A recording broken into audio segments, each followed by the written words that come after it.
po muna kayo sa dali po. Isip ko na, tingin po muna kayo.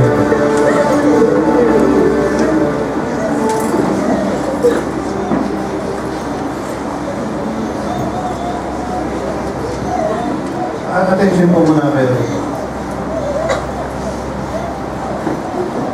Minsan hindi po kasi natin alam ang calling natin eh. Akala natin, ordinary yung simbahan. Hindi tayo gano'n. Hindi tayo gano'n. Yung iba yung pagkatawag na sa atin eh. Dapat alam mo kung saan ka yung calling mo eh. Hindi tayo tinawag kung parami ng miyembro. Hindi ko po. Ano mo yung miyembro na hindi mo nag-pray? Hindi mo pakinabangan sa pananalaman. Kung gusto niya, siya lang ang pinag-pray. Siya pag-pray ng lahat, pero siya hindi mo pupunta dito sa prayer. Mag-asawa doon sa isang probinsya. Dumating po ang bigatin na parang may nangyayaring masama, sabi ng tatay doon sa asawa niya. May nangyayaring masama doon sa anak natin. Yung anak po nila ay nandun sa Africa, isang worker na natisting sa Africa. Ngayon, alam mo ba yung iba, alam na itong kwento ko, pero pakinggan nyo na.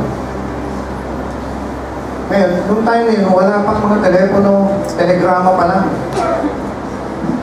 Lalo na sa Africa, igugat yan, noong unang panahon. Ngayon, yung tatay nakaramdam ng may nangyayaring masama doon sa anak natin doon, worker sa Africa. Sabi ng misis niya, ano nangyayari? Sabi ng tatay, hindi ko alam. Pero may masamang nangyayari sa kanya. Ang hindi nila alam, yung palang anak nila ay nagkasakit doon sa Africa. Ang nangyari po, alas 5 ng madaling araw, dahil naman magsasaka sila, may mga meron silang mga hayop. Doon po sa kusina nila, biglang umupo yung tatay at nagsimula ng magtangs.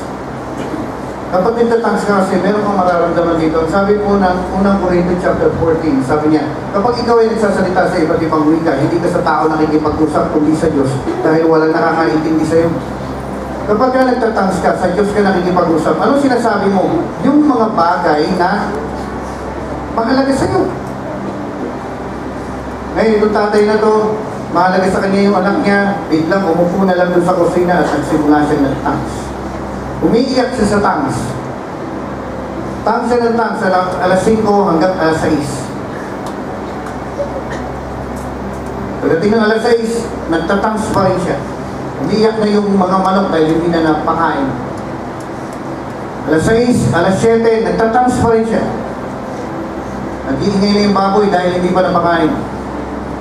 Alas 8, nagtatangs pa rin siya. Tinatanong siya ng asawa niya, ano ba nangyayari? Sabi niya, hindi ko alam, pero yung anak natin nasa peligro.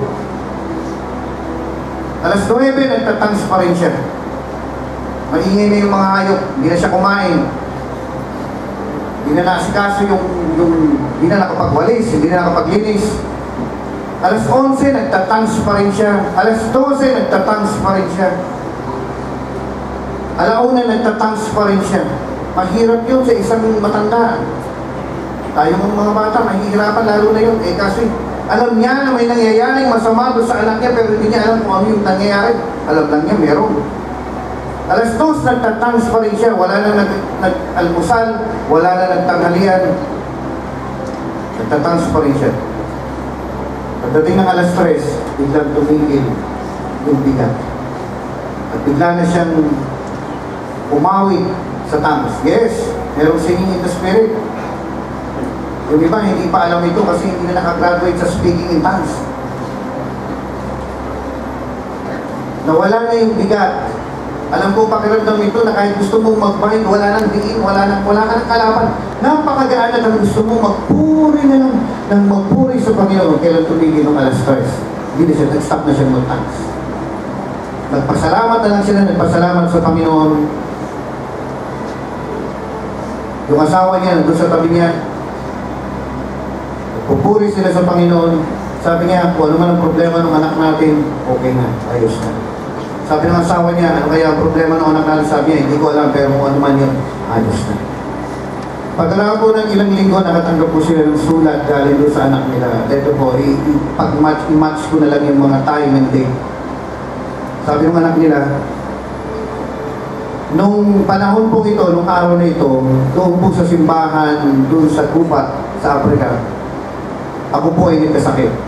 Isang uri ng sakit na kapag ka dumapo sa'yo, hindi ka na gagaling, mamamatay ka. At ako po ay namatay. Nakapaligid po yung mga miyembro sa akin, tinitingnan nila yung katawan kong walang buhay. Hindi po nila ako mailibing dahil sa nag-iiyakan sila. Hindi nila magalaw yung katawan ko dahil umiiyak sila, naawa sila. Pero nagtataka po silang lahat dahil pagdating ng alas 3, bigla akong nabuhay. Kailan tumigil yung tatay? Kailan nabuhay yung anak? Yun ang calling natin.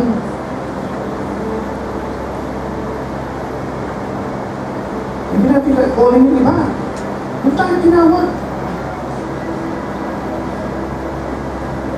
Supposed to be, mabubuhay tayo ng patay.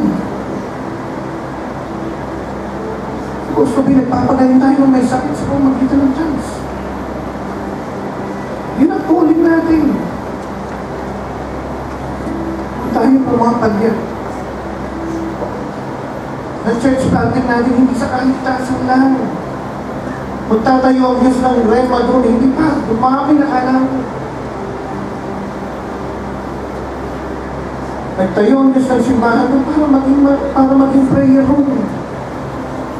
Naasahan na yung Diyos na mananalangin ang mga miyembro doon, hindi makikinig lang, tapos mag-a-approve, mag-open. So, na hindi gano'n ang calling natin. Tinawag ka na manalangin, taga-panalangin.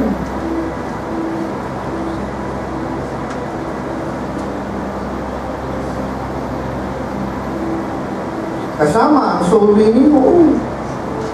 Nakatok ka sa mga pinto. Pero walang kwentang soul winning mo, walang back-up ng panalangin.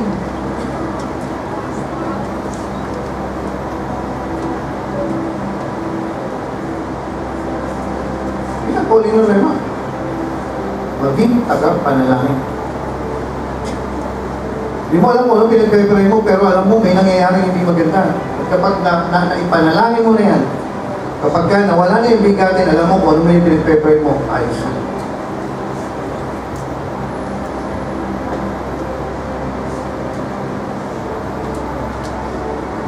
Ngayon, yun ang dahil, bakit tayo nag-church natin? Hindi para magparaan ng simbahan mo. Kaya yung minsan na insulto ko eh. Hindi na ako magpapakita ng ibang simbahan. Nakita nila yung minsan nag-fellowship kami dito sa Batangas. Sa inyo ha, dalawang ano na yun, dalawang simbahan na yung nagsama ron. Hindi ako nagkakamali, dalawang simbahan. Di ba rin, Laguna ata, saka Batangas. Nag-fellowship kami sa isang lugar. Ito po yung isang malaking fellowship, isang malaking gawain na nagpe-fellowship din pala ron. Nagkataong yung isang kasama namin, kaklase niya, sabi niya, ay, ito dito yung church namin, mag-service kami dito. Sabi niya, yan na ba yung church niyo, ito sa Batangas? Sabi ng tao, oo, ito. Sabi nung malaking simbahan, sabi, yan lang. Yan lang.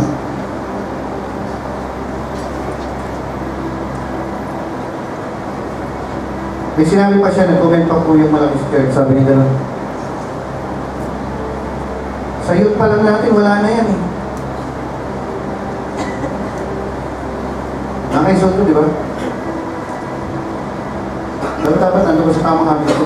Hindi tayo tinawag sa gano'n. Tinawag tayo manilangin. Kaya mga simbahan natin, mga prayer room, mag-stick tayo sa plano ng Panginoon sa atin. Bago po natin tuloy yung close ito, magsimula ito sa mga warrior, mga pasto. Kaya pinilit ko po yung mga tao na punta kayo rito dahil gusto kong sabihin sa iyo kung ano ang pinagpula natin. Hindi nakakapagtaka iba po sa inyo kahit walang oras, kaya nyo mag-pray. Bakit? May binubuhay kayo. Sino? Hindi ko alam.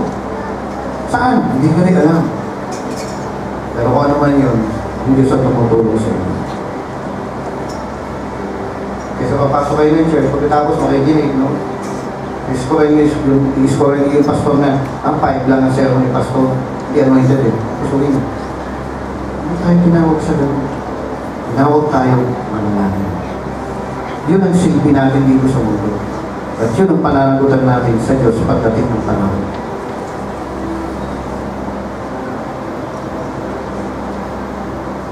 Taas po natin kami natin, sabihin natin, Lord, gawin mo ako isang tagapanalangin. Nung time ng Gethsemane, Lord, walang gustong mag-pray. Kaya mo maging tagapanalangin mo. Nung time na kailangan mo ng prayer, wala ang available. Nung time na critical, walang available. Nung time na naghahanap ka ng taong magpe-pray, walang available.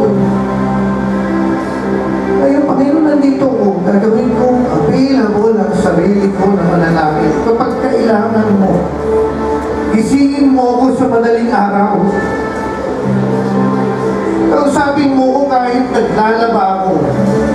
Kausapin mo ko kahit na nasan ako. Unang panahon, walang pwedeng mag-pray. Kaya sabi ko sa iyo, Panginoon, available ako. Kung kinakailangan, manalangin ako ng ilang oras gagawin ko para may mabuhay, para may mailigtas.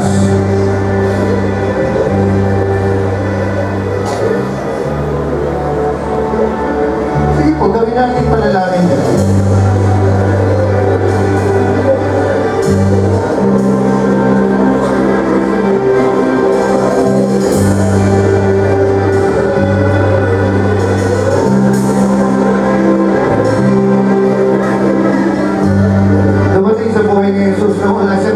Pwede mag-pray.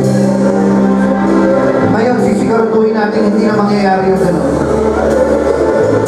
Dumating sa buhay ng Panginoon na wala siyang mapuntahan para mag-pray. Kailangan ng prayer ng time na yung critical na sitwasyon. Naghahanap ang Diyos ng mananalangin.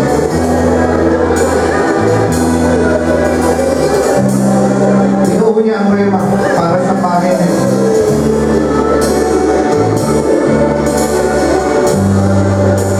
Maaasahan tayo ng Diyos. Maaasahan tayo ng Panginoon.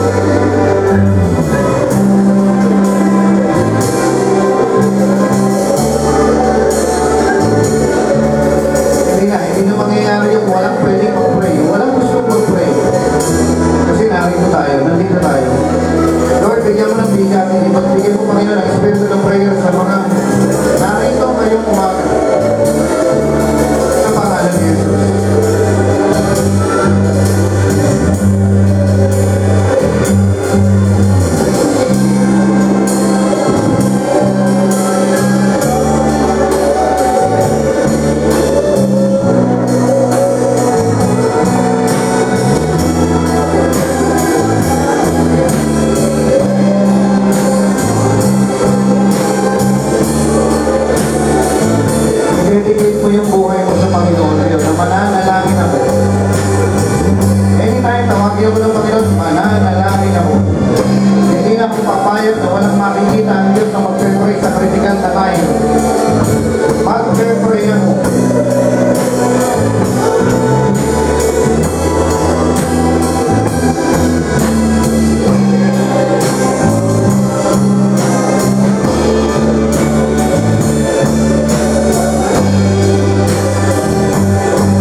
Isa pa po, tingin po kayo rito.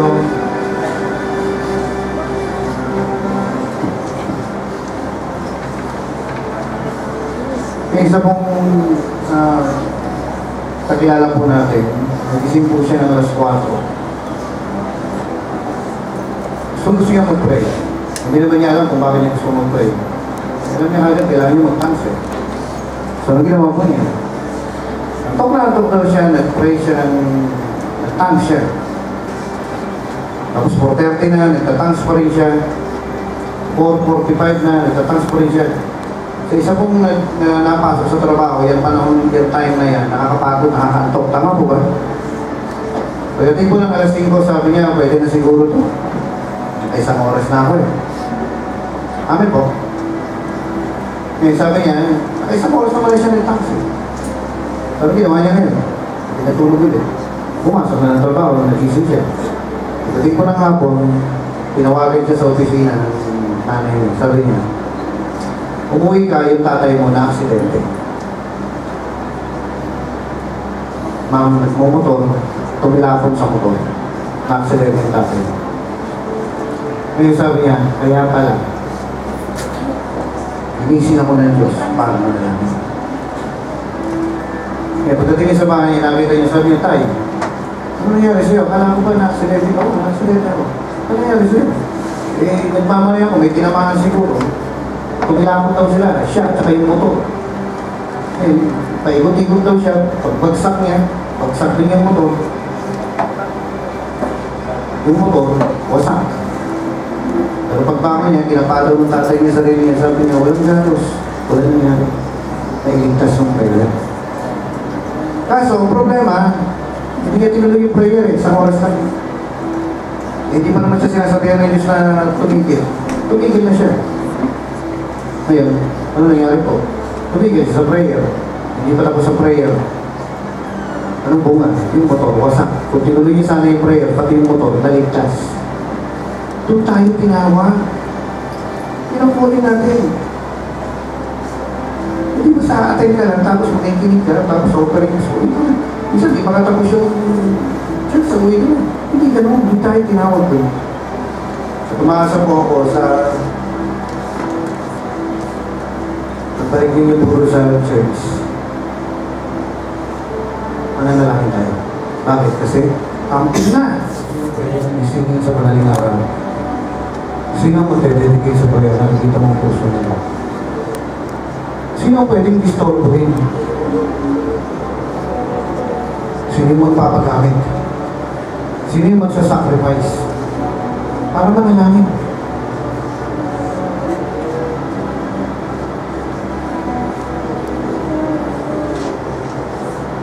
Kung isa ka, napapayag na magbibigay ng minimum ng 1 oras.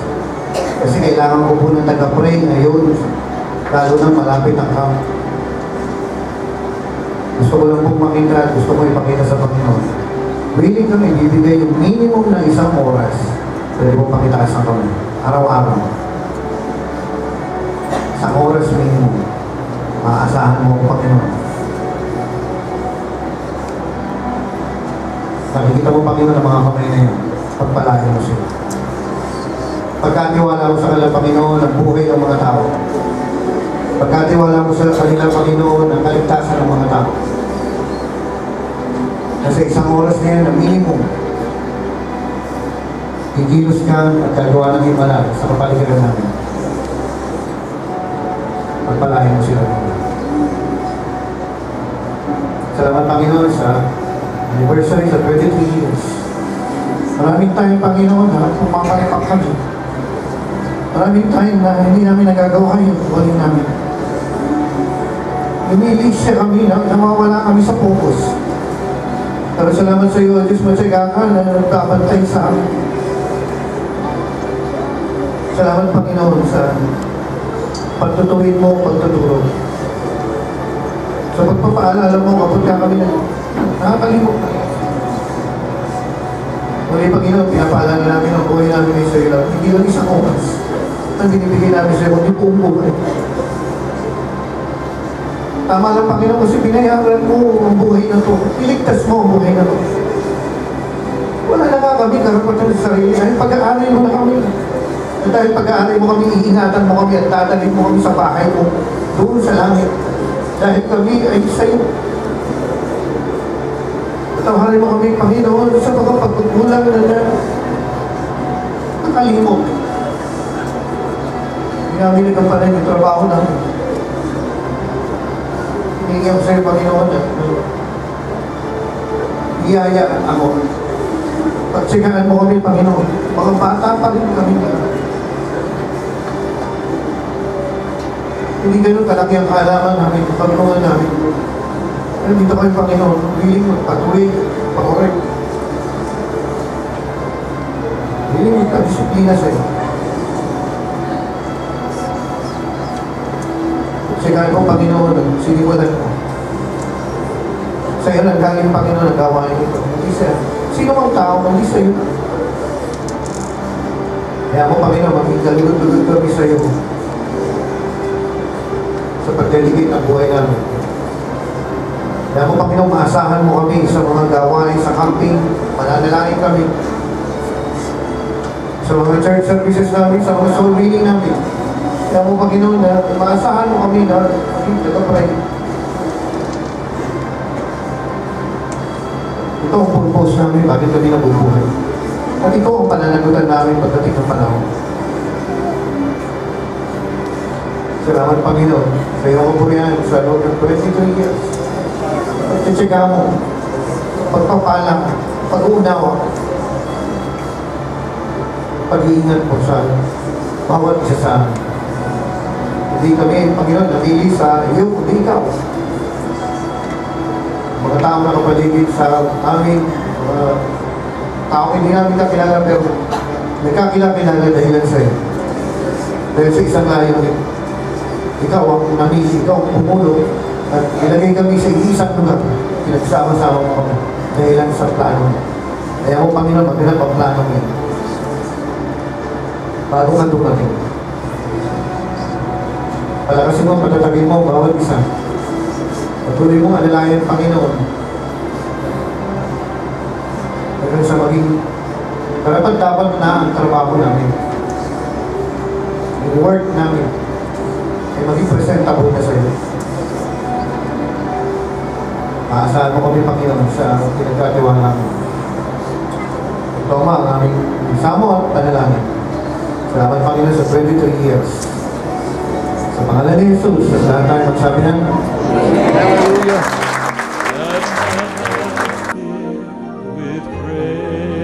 Thank you, Lord Jesus. With